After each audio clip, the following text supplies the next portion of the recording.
بسم الله الرحمن الرحيم. ألف لام ميم. تلك آيات الكتاب الحكيم، هدى ورحمة للمحسنين الذين يقيمون الصلاة ويؤتون الزكاة وهم بالآخرة هم يوقنون. أولئك على هدى من ربهم وأولئك هم المفلحون.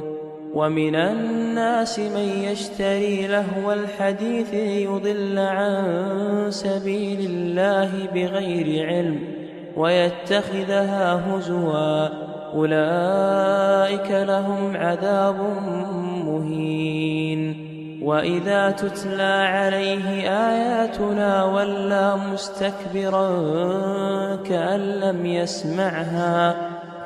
لم يسمعها كأن في أذنيه وقرا، فبشره بعذاب أليم.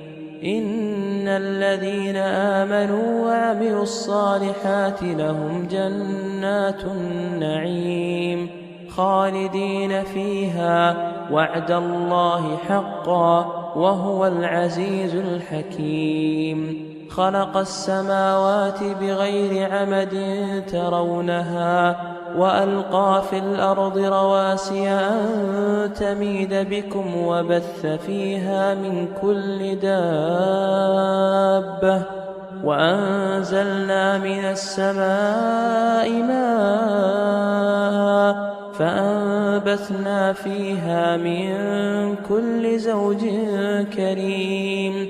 هذا خلق الله فأروني ماذا خلق الذين من دونه، بل الظالمون في ضلال مبين.